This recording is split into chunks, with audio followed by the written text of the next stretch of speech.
बिस्मिल्लाहिर्रहमानिर्रहीम। अस्सलाम वालेकुम नाजरीन, आज की वीडियो में हम आपको अली असगर की शहादत के बारे में बताएंगे।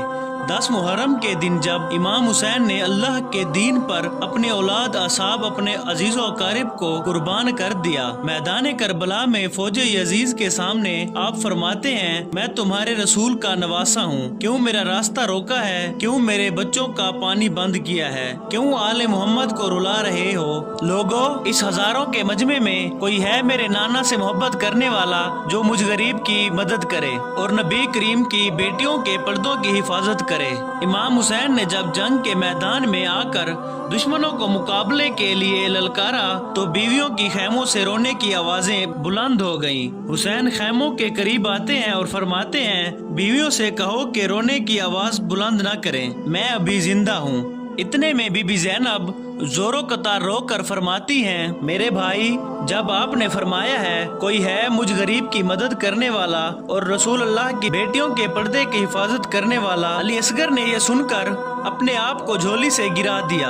इमाम हुसैन की आंखें नम होती हैं और फरमाते हैं, प्यारी ज़ैनब, मेरे अली असगर को मेरे पास ले आओ। इमाम हुसैन अली असगर का माथा चूमते हैं और अली असगर को चादर में उठाकर मैदान करबला में ले जाते हैं। फौजे यजीद सोचते हैं कि शायद इमाम हुसैन कुरान लेकर आ रहे हैं। इमाम हुसैन ने जब अपनी चादर अली असगर के जिस्म से हटाई और असगर को बुलंद किया और फरमाने लगे, ऐ लोगो, तुम्हारे नजदीक कसूरवार मैं हूँ।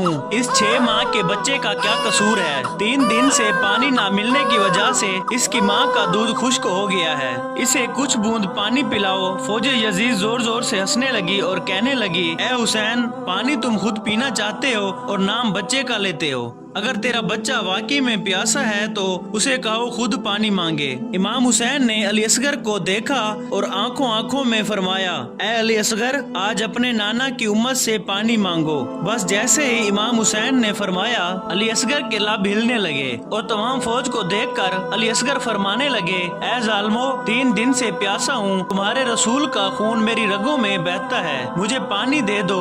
बस जैसे ही अली असगर ने पानी मांगा, यजीज की फौज में रक्त तारी हो गई। कोई मुंह छुपाकर रोने लगा तो कोई ये मंजर देख ना पाया। तो उमर बिन साद ने फौरन हुरमला से कहा, ऐ हुरमला, फौरन इस बच्चे को चुप कराओ वरना फौज में बगावत हो जाएगी। हुरमला फौरन तीर निकालता है और अली असगर का निशाना लगाता है तो फौरन तीर हुरमला के हाथों से गिर जाता है। फिर हुरमला दूसरा तीर लगाता है, वो भी गिर जाता है। जब तीसरा तीर निकालता है और वो भी गिर जाता है तो इतने में उमर बिन साद ने कहा, ऐ हुरमला, तुम बड़े बेरहम इंसान हो, ये बच्चा तुमसे कैसे नहीं मारा जाता? हुरमला कहता है, इस बच्चे को मारना मेरे लिए बड़ी बात नहीं है, लेकिन जैसे ही मैं तीर चलाता हूँ, आगे खयाम में मैं देखता हूँ एक माँ है जो अपनी झोली फैलाए मुझे देख रही है। उमर बिन साद ने कहा, तुम उसी की तरफ न देखो और अली असगर को ऐसे मारो कि पूरा लश्कर यजीज के नाम से कांप जाए। हुरमला ने जैसे ही कमान से तीर निकाला,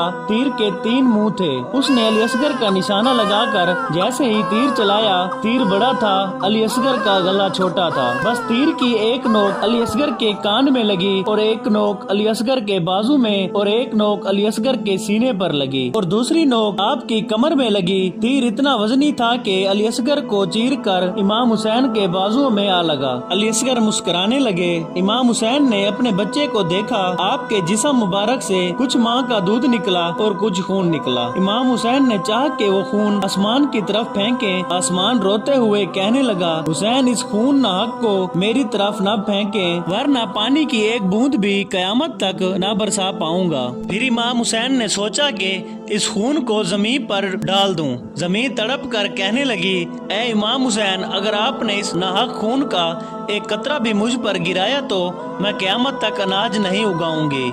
इमाम हुसैन ने अली असगर के खून को अपनी दाढ़ी पर मला और अल्लाह से मुखातिब होकर फरमाने लगे, ऐ अल्लाह, गवाह रहना कि तेरे इस्लाम के लिए मैंने असगर को कुर्बान किया। इमाम हुसैन अली असगर को लेकर खैमों की तरफ जाते हैं। जैसे ही बीबी रुबाब के सामने अली असगर आए, बीबी रुबाब का रंग जर्द हो गया और फरमाने लगी, ऐ मेरे आका, क्या मेरे बच्चे के कातिल की खुद की औलाद नहीं है? इमाम हुसैन ने बीबी रुबाब को संभाला और फरमाया कि अन करीब सबकी लाशों के साथ बेहुरमती की जाएगी। आप आओ, अली असगर की कब्र बना लेते हैं।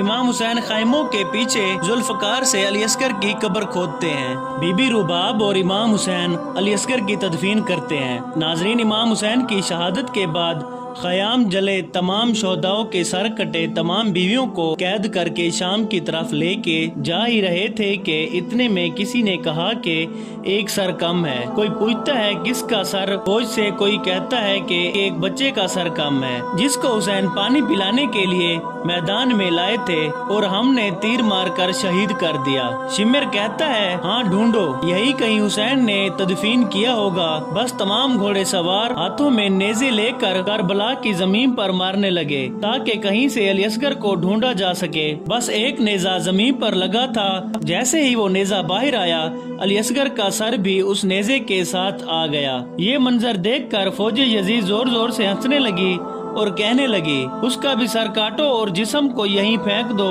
پھر علی اصغر کے سر کو کاٹا گیا اور جسم کو زمین کربلا پر پھینک دیا گیا۔ پر جیسے ہی علی اصغر کے جسم مبارک کو دور سے بی بی رباب نے دیکھا تو اللہ کے رسول سے مخاطب ہو کر فرمانے لگی، یا رسول اللہ صلی اللہ علیہ وسلم، آپ کی امت نے ہم پہ کیا کیا ظلم نہیں کیے، لیکن اسلام کی بقا کے لیے جیسے بھی ہم پر تکلیف ہو منظور ہے، مگر جب تک یہ رباب زندہ رہے گی نہ ٹھنڈا پانی پیے گی نہ سائے میں بیٹھے گی۔ سلام ہو امام حسین پر اور سلام ہو امام حسین کی آل پر۔ مایوس نہیں ہوں میں اللہ کی رحمت سے، اللہ کی رحمت سے وہ